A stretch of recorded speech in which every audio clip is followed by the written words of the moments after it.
Hello, my name is Ed Dobson, and I'm here today with my good friend Dr. Mano Daniel, and today we want to talk to you about the Bible. உங்களுக்கு என்னுடைய வாழ்த்துதல். இன்றைக்கு என்னுடைய நண்பர் மனோ டேனியலோடு கூட இருக்கின்றேன். என்னுடைய பெயர் doctor எட் Dobson என்பது. உங்களோட கூட வேதத்தை குறித்து பேசப் போகின்றோம். I'm holding in my hand a copy of the Bible. என்னுடைய கரத்திலே பரிசுத்த வேதாகம் இருக்கின்றது. Christians are often called people of the book. புத்தகத்தின் மனிதர்கள் என்று கிறிஸ்தவர்களை அழைக்கின்றார்கள்.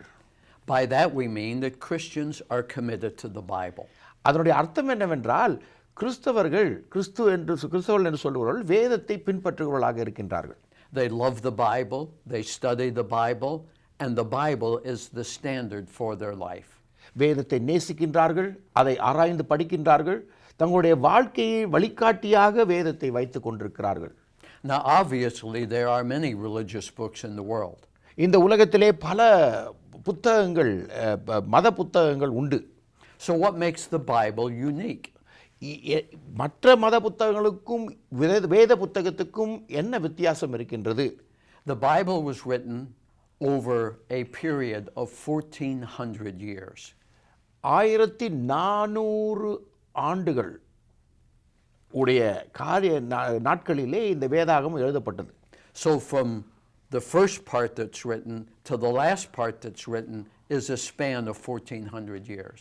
முதலிலிருந்து கடைசி வரைக்கும் பார்க்கும் பொழுது 1400 ஆண்டுகள் கடந்து இருக்கின்றன. The Bible was written in 3 languages: Hebrew, Aramaic, and Greek. வேத புத்தகம் 3 மொழிகளிலே எழுதப்பட்டது. எபிரேய மொழி, அரமேய மொழி, கிரேக்க மொழி, 3 மொழிகளிலே எழுதப்பட்டது. Many of the authors did not even know each other. இதை எழுதினவர்கள் எழுத்தாளர்களுக்கு ஒருவரை ஒருவர் அறியாதிருந்தார்கள். அவர்களுக்கு தெரியாது, பலருக்கு தெரியாது யார் என்று. And yet they produced one book with 66 different books in it. ஆனாலும் ஒரே ஒரு புத்தகத்தை அவர்கள் தங்களை ஒருவரை அறியாதவர்களாக இருந்தாலும் ஒரே புத்தகத்தை 66 புத்தகங்கள் கொண்ட ஒரே புத்தகத்தை தயாரித்திருக்கின்றார்கள். The Bible The Bible deals with dozens of controversial subjects. வேத புத்தகம் பல தர்க்கத்திற்குரிய கருத்துக்களை குறித்து பேசப்படுகின்றது வேதத்திலே. So Mano, when we ask the question, why is the Bible unique? Here's the answer. ஏன் வேத புத்தகம் தனிப்பட்டதாக தனித்து நிற்கின்றது, முக்கிய குறிப்பாக இருக்கிறது என்பதற்கு இதுதான் பதில். It was written by different people over 1400 years in 3 different languages on dozens of controversial subjects, and yet it does not contradict itself. 1400 ஆண்டுகளாக எழுதப்பட்டது, பலரால் எழுதப்பட்டது.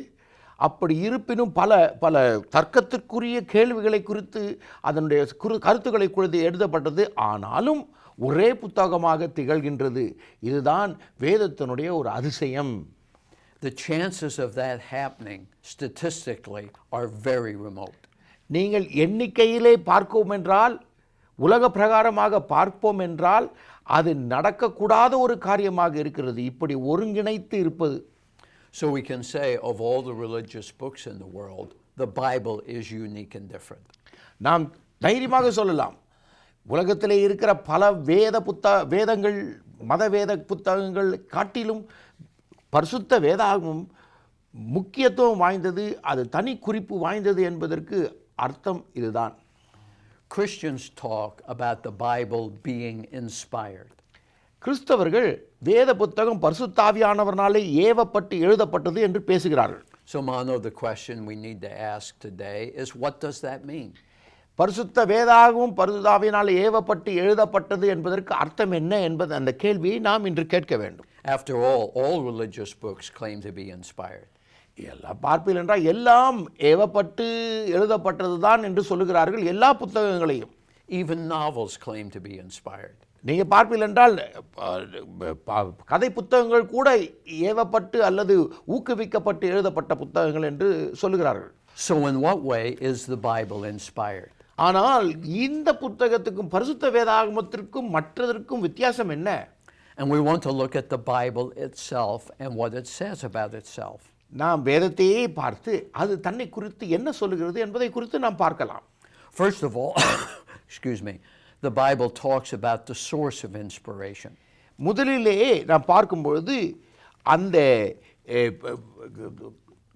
ஏவப்படுதலின் முக்கிய கருத்து என்ன, அதனுடைய ஆழ்ந்த கருத்து என்ன? In 2 Timothy chapter 3 verses 16 and 17, we read about the extent of inspiration or the source of inspiration. 2 தீமோத்தேயு 3ஆம் அதிகாரத்திலே 16-17 வசனங்களை பார்க்கின்றோம். எங்கிருந்து இது எது நீரூற்றாக இருக்கின்றது இந்த ஏவப்படுதல் அல்லது பரிசுத்தாவியானவர் ஏவப்படுவதற்கு? Here's what the Bible says. All scripture is God-breathed and is useful for teaching, rebuking, correcting, and training in righteousness, so that the man of God or the woman of God may be thoroughly equipped for every good work. 2 தீமோத்தேயு 3ஆம் அதிகாரம் 16-17 வசனங்களை. வேத வாக்கியங்கள் எல்லாம் தேவ ஆவியினால் அருளப்பட்டிருக்கிறது. தேவனுடைய மனுஷன் தேறினவனாகவும் எந்த நற்கிரியையும் செய்ய தகுதியுள்ளவனாகவும் இருக்கும்படியாக அவைகள் உபதேசத்திற்கும் கடந்து கொள்வதற்கும் சீர்திருத்தலுக்கும் நீதியை படிப்பதற்கும் பிரயோஜனமுள்ளதாக இருக்கிறது என்று பார்க்கின்றோம். Notice that it says all scripture. எல்லா வேத வாக்கியங்கள் எல்லாம், not just parts of scripture. சின்ன குறிப்பிட்ட பாகங்கள் மட்டுமல்ல. It's more than just the Torah. அது பழைய ஏற்பாடு மட்டுமல்ல. It's more than the historical books. அந்த சரித்திர புத்தகங்கள் மட்டுமல்ல. It's more than the Psalms and the wisdom literature. சங்கீதம், நீதிமொழிகள் போன்ற புத்தகங்கள் மட்டுமல்ல. It's more than the prophets. தீர்க்க தரிசன புத்தகங்கள் மட்டுமல்ல. It's more than the Gospels. அது சுவிசேஷ புத்தகங்கள் காட்டிலும் அதிகம். It's more than the epistles. நிருபங்களை காட்டிலும் அதிகமான புத்தகங்கள், அதிகமான காரியங்கள். It's more than the book of Revelation. வெளிப்படுத்தின சுவிசேஷத்தை காட்டிலும் அதிகமாக இருக்கிறது அதனுடைய வெளிப்பாடுகள். All scripture is inspired. எல்லா வேத புத்தகம் முழுவதும் பரிசுத்த ஆவியானவராலே ஏவப்பட்டு எழுதப்பட்டிருக்கிறது. Now that means that when Moses speaks, it's the same as when Jesus speaks. மோசே பேசுகின்ற பொழுது இயேசு கிறிஸ்து பேசுவதை பொழுதும் ஒன்றாக இணைந்திருக்கிறது கருத்துக்கள்.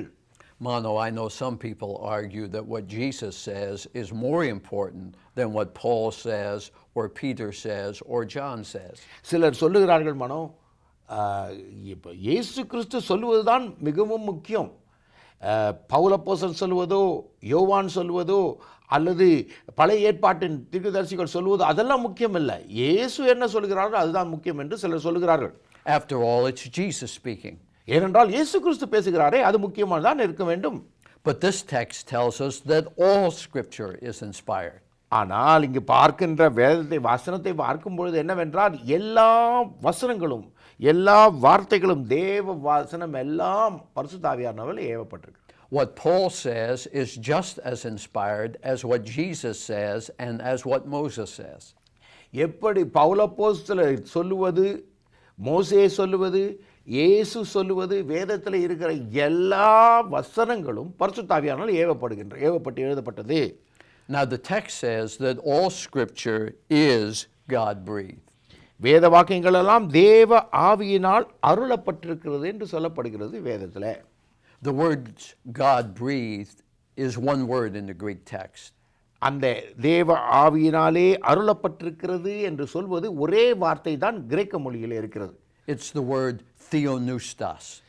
வேதத்திலே கிரேக்க மொழியிலே தியோனூஸ்டாஸ் என்ற அந்த வார்த்தை, which is actually two Greek words put together. இது ரெண்டு கிரேக்க வார்த்தைகளை ஒருங்கிணைத்து சொல்லுகின்ற வார்த்தை. The word theo, which means God. தியோ என்பது கடவுள், கர்த்தர், தேவன். And the word pneustos, which means to breathe.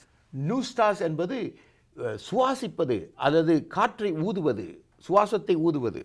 In fact, the whole time you and I have been talking, we've been breathing. நானும் நீயும் பேசும்பொழுது நாம் மூச்சு விட்டு கொண்டு தானே இருந்தோம். You breathe in, நாம் உள்ளே இழுக்கின்றோம் காற்றை, and then you breathe out. நாம் வெளியிலே விடுகின்றோம் காற்றை.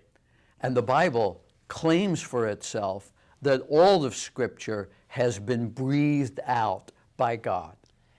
தேவனுடைய வார்த்தைகள் அனைத்தும் வேத வார்த்தைகள் தேவனுடைய சுவாசமாக அவர் சுவாசத்தினாலே வெளிவந்ததாக இருக்கிறது. அவர் ஏவப்பட்டிருக்கிறது அல்லது ஆவியினாலே அருளப்பட்டிருக்கிறது. This speaks of the source of inspiration for the Bible. இதுதான் அந்த வேத வசனத்தினுடைய நீரூற்றின் ஆரம்ப நிலை.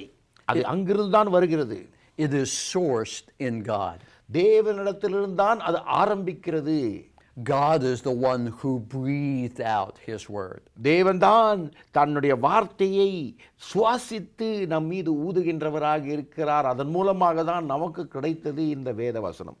Yes, he used human beings. ஆனால் மனிதர்களை பயன்படுத்தினார். And he used their personality. தங்களுடைய தனிப்பட்ட குணாதிசயங்களை அவர் பயன்படுத்தினார். And he used their style of writing. அவர்களுடைய எழுத்து வகைகளை அல்லது எழுத்துடைய நிலைகளை பயன்படுத்தினார். And he used their cultural context. அவர்களுடைய கலாச்சாரங்கள் கூட இதில் இருக்கின்றது நாம் பார்க்கும் பொழுது.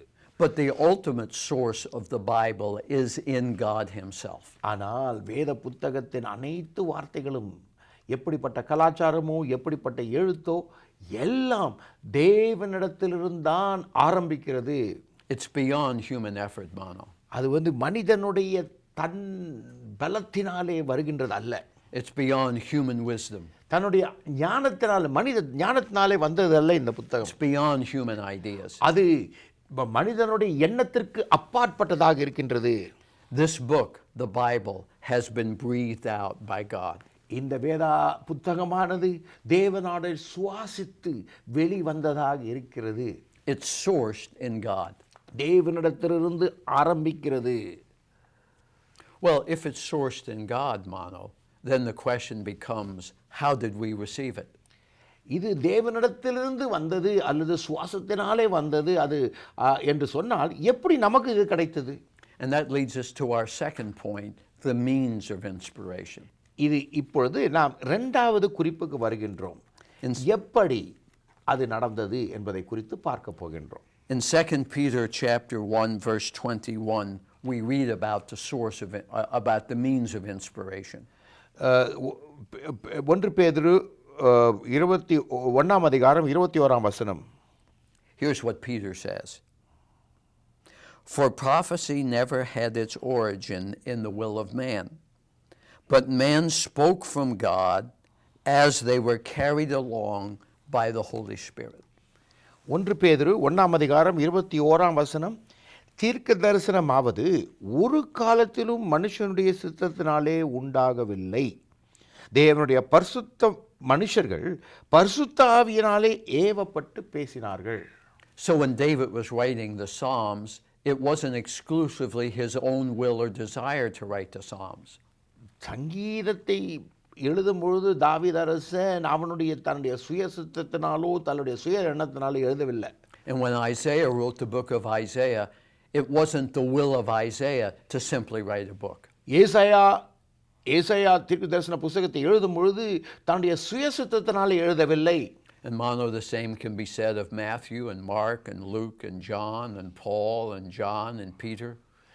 மத்தேயு, மார்க்கு, லூக்கா, யோவான், பவுல் அப்போஸ்தலன் எல்லாரும், பேதுரு, இதை எல்லாரும் பரிசுத்த ஆவியினாலே ஏவப்பட்டு தான் எழுதினார்கள். What they wrote was not exclusively their own desire. அவர்கள் தங்களுடைய சித்தத்தையோ இஷ்டத்தின்படியோ எழுதவில்லை. The text says that holy men of God spake as they were moved by the Holy Spirit. வேதத்தில் சொல்லப்படுகிறது, தீர்க்க தரிசனமாவது ஒரு காலத்திலும் மனுஷனுடைய சித்தத்தினாலே உண்டாகவில்லை, தேவனுடைய பரிசுத்த மனுஷர்கள் பரிசுத்த ஆவியானவராலே ஏவப்பட்டு பேசினார்கள் என்று போடப்பட்டிருக்கிறது. The key verb in this text is the verb carried along. இந்த வசனத்திலே உள்ள வினை சொல், முக்கியமான வினை சொல் என்னவென்றால் கடந்து செல்வது அல்லது தூக்கி எடுத்து செல்வது. It literally means to pick something up, to carry it and to set it down. ஏதோ ஒன்றை எடுத்து அதை எடுத்துக்கொண்டு சென்று அதை திரும்பமாக வைத்தல், இதுதான் அதனுடைய அர்த்தம். For example, I have some notes here that I'm looking at. அவருடைய கரத்திலே குறிப்புகள் வைத்திருக்கின்றார். Written on a piece of paper. ஒரு காகிதத்திலே வைக்கப்பட்டிருக்கிறது. And if I set the paper on the table, அதை இந்த டேபிளில் வைத்தால், and I want the paper to move from here to where Mano is. இந்த மேஜையிலே அங்கிருந்து இங்கே போக வேண்டும் என்றால், அதை எடுத்து செல்ல வேண்டும் என்றால், Mano, I could ask it to move, அதை நான் சொல்லலாம், அங்கு செல் என்று சொல்லலாம் அந்த காகிதத்தின் இடத்துல. but it won't move. அது போகாது. I can give it all of the reasons why it ought to move. அதுகிட்ட பேசலாம், அப்பா நீ அங்க போனப்பா, ரொம்ப முக்கியமான காரியம் என்று பேசலாம். I can beg it to move. கொஞ்சம் தயவுசெய்து கெஞ்சி கேட்டுக்கிறேனே, அந்த பக்கம் போன்னு சொல்லலாம். I can command it to move. நீ மரியாதையா அங்க போ அப்படின்னு ஒரு கட்டளை கொடுக்கலாம். I can yell at it and tell it to move. நான் திட்டலாம், அதை போலன்னா பாரு என்ன பண்றேன்னு திட்டலாம். But it will not move. ஆனா அந்த பேப்பர் மூவாது, அந்த காகிதம் மூவாது. Why? Because it's a piece of paper. ஏனென்றால் ஒரு காகிதம், அது Pieces of paper can't move. அது இந்த காகிதங்கள் மேஜையில் வைக்கப்பட்ட இந்த காகிதம் தானாக தன் சுய சித்தத்தினாலோ அல்லது பிறர் சொல்வதனாலோ அது இங்கிருந்து அங்கு போக முடியாது. Unless there is an outside source of power to pick the paper up and to move it. வெளியிலிருந்து வருகின்ற ஒரு வல்லமை அல்லது ஒரு செயல் அது தேவை, அந்த காகிதத்தை ஒரு இடத்திலிருந்து இன்னொரு இடத்திற்கு எடுத்து செல்வதற்கு. So I can pick up the paper, அந்த காகிதத்தை எடுத்துக்கொள்ளலாம், carry it over and set it down. இப்படி எடுத்து அந்த காகிதத்தை எடுத்து அப்படி நாம் வைக்கலாம். And that's exactly what this verb means. அதுதான் இந்த வினை சொல்லினுடைய அர்த்தம். The prophecy did not come about by the will of man. வேத தீர்க்க தரிசன வசனங்கள் மனிதனுடைய சித்தத்தினாலே வரவில்லை. The will of humans was like this paper. தேவன் மனிதனுடைய சித்தமானது இந்த காகிதம் போல இருக்கிறது. They were incapable of writing God's word. அவர்கள் இந்த மனிதர்கள் தேவனுடைய வார்த்தையை எழுத அவர்களுக்கு ஸ்லாக்கியமும் பெறலே, அவர்களுக்கு திறனும் இல்லை. But then the Holy Spirit came upon them. ஆனால் அவர்கள் மேல் பரிசுத்த ஆவியானவர் ஊற்றப்பட்டார். And the Holy Spirit picked them up. பரிசுத்த ஆவியானவரே அவர்களை எடுத்துக்கொண்டார். Carried them along. அவர்களை எடுத்துக்கொண்டு போய் Set them down. வேறு ஒரு இடத்திலே வைத்தார். So that what they wrote was breathed out by God. எப்படி என்றால் அப்படி அவர் செய்ததினாலே அவர்கள் எழுதினது அனைத்தும் தேவனாலே சுவாசிக்கப்பட்டதாக, அவருடைய சுவாசம் ஊதப்பட்டதாக இருக்கிறது. It was sourced in God. அது தேவனுடைய உள்ளத்திலிருந்து வந்த ஒரு காரியமாக இருக்கிறது. ஆரம்பத்திலிருந்தே உள்ளத்திலிருந்து வந்ததாக இருக்கிறது, ஊற்றப்பட்டதாக இருக்கிறது. And they produced a book that was beyond their ability to do so in and of themselves. மனிதனாலே செய்யக்கூடாத ஒரு காரியத்தை அவர்கள் செய்து முடித்தார்கள். ஏனென்றால் அவர்கள் பரிசுத்த ஆவியானவர்களே பலன் பெற்றவர்களாக, ஏவப்பட்டவர்களாக செய்தார்கள். Yes, God used their style. அவர்கள் எழுதினுடைய வகைகளை வைத்து பயன்படுத்தினார் ஆண்டவர். Yes, God used their experience. அவருடைய வாழ்க்கையில் அனுபவங்களை பயன்படுத்தினார். There was a human dimension to what they wrote. அவர்கள் எழுதும் பொழுது மனிதர்களை குறித்து எழுதுகிறார்கள், தங்களை குறித்து எழுதுகிறார்கள், அது உண்மைதான். But there was also a divine dimension. ஆனால் இப்படிப்பட்ட மனித தன்மையிலும் தேவனுடைய ஆவியினாலே ஏவப்பட்டு எழுதினாலே தேவ சித்தம் வெளியாகின்றது. அங்கு They were carried along by the Holy Spirit. பரிசுத்த ஆவியானவர்களே அவர் தூக்கி எடுத்து செல்லப்பட்டவர்களாக இருந்தார்கள். And the result of what they wrote was a book without any error. இப்படி எழுதப்பட்டதனாலே வந்த பலன் என்ன? குறையில்லாத, நிறைவான, ஒரு தவறு இல்லாத ஒரு புத்தகம். Humans make errors, Mano. மனிதர்கள் தவறு செய்வது பழக்கம். I make lots of mistakes. நான் அதிகமான தவறு செய்கின்றேன். And I won't speak for you, but I suspect you do as well. I do too. நாம் தவறுகள் இழைக்கின்றோம். We all make mistakes. நாம் எல்லாம் தவறுகள் செய்கின்றோம். I'm incapable of writing something that's perfect. நான் எழுதுவேன் என்றால் குறையில்லாத ஒன்று எழுதுவது என்னால் முடியாது. And so were the writers of the Bible. அப்படிதான் எழுத்தாளர்களோட, வேதத்தின் எழுத்தாளர் கூட இருந்தார்கள். So in order to produce a text that was without error, the Holy Spirit came upon them, carried them along, and when they were finished writing, set them back down. பரிசுத்த ஆவியானவர் இப்படி குறைவுள்ள மனிதர்களை பரிசுத்த ஆவியானவரை எடுத்து அவர்களை தூக்கி சென்று ஒரு இடத்தில் வைத்து அவர்களை ஏவி பரிசுத்தாவின் சுவாசம் மூலமாக எழுதப்பட்டதாக இருக்கிறது. அவரே சொன்னது போல் இருக்கிறது. So we've talked about the source of inspiration. It's breathed out by God. நாம் பார்த்தோம் எங்கிருந்து இது ஆரம்பமானது, எங்கிருந்தது வந்தது, அது எங்க நீரூற்றி இருந்தது என்று நாம் பார்த்தோம். And we've talked about the means of inspiration. நாம் பார்த்தோம் எப்படி இது நடந்தது என்று நாம் பார்த்தோம். The Holy Spirit carried them along. பரிசுத்தாவியானவரே தூக்கி சென்று வழி நடத்துகிறவராக இருக்கின்றார் என்று பார்த்தோம். Now let's talk about the extent of inspiration. இதனுடைய எவ்வளவு இந்த நிலையை குறித்து பார்ப்போம். எவ்வளவு இது நடந்தது, அதனுடைய நிலையை குறித்து பார்ப்போம். In the Sermon on the Mount found in Matthew chapters 5, 6, and 7, Jesus makes an interesting statement about the Bible. மத்தேயுவிலே நாம் பார்க்கின்றோம் மலை பிரசங்கத்திலே மத்தேயு 5ஆம் அதிகாரங்களிலே 5ஆம் அதிகாரம் 6-7 வசனங்களை பார்க்கும்பொழுது He says in Matthew 5 verse 18, மத்தேயு 5:18 வசனத்தை பார்க்கும்பொழுது I tell you the truth, until heaven and earth disappear, not the smallest letter, nor the least stroke of a pen will by any means disappear from the law until everything is accomplished. மத்தேயு 5ஆம் அதிகாரம் 18ஆம் வசனத்தை நாம் வாசிக்க கேட்போம். வானமும் பூமியும் ஒழிந்து போனாலும் நியாயப்பிரமாணத்தில் உள்ளதெல்லாம் நிறைவேறும் அளவும் அதில் ஒரு சிறு எழுத்தாகிலும் ஒரு எழுத்தின் உறுப்பாகிலும் ஒளிந்து போகாது என்று மெய்யாகவே உங்களுக்கு சொல்லுகிறேன். Some translations put it, until heaven and earth disappear, not a jot or a tittle will pass away till all is fulfilled. சில வேறு மொழிபெயர்ப்புகளிலே பார்க்கும் பொழுது எல்லாம் உலகமெல்லாம் அழிந்து போனாலும் இதில் இருக்கிற ஒரு துரும்போ அல்லது ஒரு சின்ன ஒரு குச்சி கூட போகாது என்று போடப்பட்டிருக்கு. This would actually be a better translation. இது கொஞ்சம் நல்ல ஒரு இருக்கிறதுல கேட்கறதுக்கு. A jot is the Hebrew letter yod. Jat என்பது எபிரேய மொழியிலே வந்த ஒரு வார்த்தையாகும். And the Hebrew letter yod is the smallest of all the Hebrew letters. இந்த யோட் என்று சொல்வது அந்த ஒரு எபிரேய மொழியிலே உள்ள வார்த்தைகளிலே மிகவும் சிறிய வார்த்தை. In English it would be like a comma. நம்முடைய ஆங்கிலத்திலே ஒரு கமா போடுகிறோம் இல்லை, அது போல. Jesus says, until heaven and earth pass away, not even the smallest letter of the Hebrew alphabet will pass away. இது என்ன இயேசு சொல்கிறார் என்றால், எபிரேய மொழியிலே உள்ள மிகவும் சிறிய எழுத்து கூட அது கடந்து போகாது, அது நிறைவேறாது, முடியாது, அது கட்டாயமாக நிற்கும், நிலைத்து நிற்கும் என்று சொல்கிறார். Not a jot or a tittle.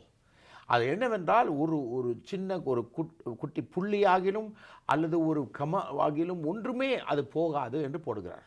A tittle is technically the distinguishing feature between two similar Hebrew letters. அந்த டிட்டில் என்பது ரெண்டு எபிரேய மொழிகளுக்கு உள்ள ஒருமனப்பாடை காட்டுகிற ஒரு குறிப்பாக இருக்கிறது. For example, a dalet and a resh. ஒரு உதாரணமாக dalet and resh என்பது. A dalet is like this. It's square. dalet என்பது ஒரு கட்டமாக இருக்கிறது. A resh is similar except the corner is rounded, not square. ஆனால் இந்த அடுத்த மொழியானது வளைந்து இருக்கும். இது ரெண்டு வித்தியாசப்பட்டதாக இருக்கிறது. By the way, this is the first time I've ever made Hebrew letters with my fingers. இதுதான் முதல்ல எபிரேய வார்த்தைகளை விரலை காட்டி நான் சொல்லுகிறேன். But the difference is in the corner. அந்த கார்னர்ல தான் அதனுடைய வித்தியாசம் தெரிகிறது. One is square and one is rounded. ஒன்று வந்து கட்டமாக இருக்கிறது, இன்னொன்று வளைவாக இருக்கிறது. And Manu, when you first start learning Hebrew, it's hard to distinguish those two letters. இதை முதல்ல கற்றுக்கும் பொழுது இது வளைந்திருக்கிறதா அல்லது கூர்மையாக இருக்கிறதா என்று பார்க்க முடியாது முதல்ல கற்றுக்கும் பொழுது. Because they look very similar. அது ஒரே மாதிரி இருக்கிறது. And the tittle is that little corner that distinguishes the two letters. இந்த வளைவு தான் அந்த டிட்டில் என்பது. அதுதான் ரெண்டு வார்த்தைக்கும் வித்தியாசமானது. So listen to what Jesus says again. I tell you the truth, until heaven and earth disappear, not the smallest letter, a yod, or the least stroke of a pen, that distinguishing feature, will by any means disappear from the law until everything is accomplished. இந்த எபிரேய மொழியில் நமக்கு இருக்கிறதில் இந்த லீ போடும் போதோ இல் போடும் போதோ அந்த புள்ளி அதுதான் முதலே பார்க்கும்பொழுது அதில் ஒரு சிறு எழுத்தாகிலும் அந்த சின்ன ஒரு சுழி அதுக்கப்புறம் ஒரு வேளை ஒரு அதில் ஒரு சிறு எழுத்தாகிலும் ஒரு எழுத்தின் உறுப்பாகிலும் பாருங்க அதுவும் போகாதா. So what does this tell us about inspiration? இது என்ன சொல்லுகிறது நமக்கு அந்த தேவ ஆவியினாலே ஏவப்பட்டு எழுதினதை குறித்து என்ன சொல்லுகிறது? It tells us that inspiration extends to the words and the very letters of those words. என்னென்றால் பரிசுத்த ஆவியானவர் ஏவப்பட்ட என்பது அந்த வார்த்தைகள் மட்டும் கூட இல்லை, அந்த எழுத்தின் சுழி கூட அது சேர்ந்ததாக இருக்கிறது. This means that the Bible we hold, word for word, is what God wants us to have. நம்முடைய கரத்தில் இருக்கிற இந்த வேத புத்தகம் வார்த்தைக்கு வார்த்தை எழுத்துக்கு எழுத்து தேவனா பரிசுத்த ஆவியானாலே ஏவப்பட்டு எழுதுது. Some people, Mano, believe that the ideas of the Bible are inspired, but the details, give and take. என்னென்னா சிலர் சொல்லுகிறார்கள் வேதத்தினுடைய கருத்துக்கள் எல்லாம் பரிசுத்த ஆவியானாலே ஏவப்பட்டது, ஆனால் அதில் உள்ள ஒவ்வொரு குறிப்பும் அது இருக்காது, ஒருவேளை சில சமயங்களில் வித்தியாசங்கள் உண்டு என்று சொல்கிறார்கள். But Jesus clearly contradicts that idea. He says not just the words, but the very letters are inspired. ஆனால் இயேசு கிறிஸ்து என்ன சொல்கிறார் என்றால் அது தவறு. ஏனென்றால் ஒரு சுழியாகிலும் ஒரு புள்ளியாகிலும் கூட வேதத்தின் பரிசுத்த ஆவியானாலே ஏவப்பட்டு எழுதப்பட்டது என்று சொல்கிறார். So let's review what we've talked about so far. நாம் இதுவரைக்கும் படித்ததை நாம் பேசினதை குறித்து நாம் திரும்பமாக பார்க்க போகின்றோம். Number one, the source of inspiration. முதலிலே எங்கிருந்து இந்த வேத வசனம் வந்தது, அதனுடைய நீரூற்று எங்க? All scripture has been breathed out by God. எல்லா வேத வசனங்களும் பரிசுத்த ஆவியானாலே ஏவப்பட்டு எழுதப்பட்டது, ஊதப்பட்டது அல்லது சுவாசிக்கப்பட்டது. It is sourced in God. அதுதான் தேவனிடத்திலிருந்து வருகின்ற ஒரு காரியமாக இருக்கிறது. Number two, the means of inspiration. இரண்டாவது, எப்படி இது நடந்தது? If the Bible is sourced in God, how did we receive it? நாம் வேதத்திலிருந்து பரிசுத்த ஆவியானவரால் ஏவப்பட்டு வேதம் வந்ததென்றால் அதை நாம் எப்படி ஏற்றுக்கொள்ளப் போகின்றோம்? And the answer is that the Holy Spirit came upon holy men of old, and they were picked up, carried along by the Holy Spirit, and sat down. பரிசுத்த மக்களிடத்திலே, பரிசுத்தவான்களிடத்திலே பரிசுத்த ஆவியானவர் வந்து அவரே அவர்களை எடுத்து கொண்டு போய் ஒரு இடத்திலே வைத்து அவர்கள் மூலமாக அவர்கள் கையாலே அவர்கள் எழுத்தாலே எழுதப்பட்டது தான் வேதம். Now God obviously used their humanness. அவருடைய மனிதீக தன்மத்தையும் பயன்படுத்தினார் இந்த பரிசுத்த ஆவியான ஏவுதலினாலே. Their personality, their style, the way they wrote.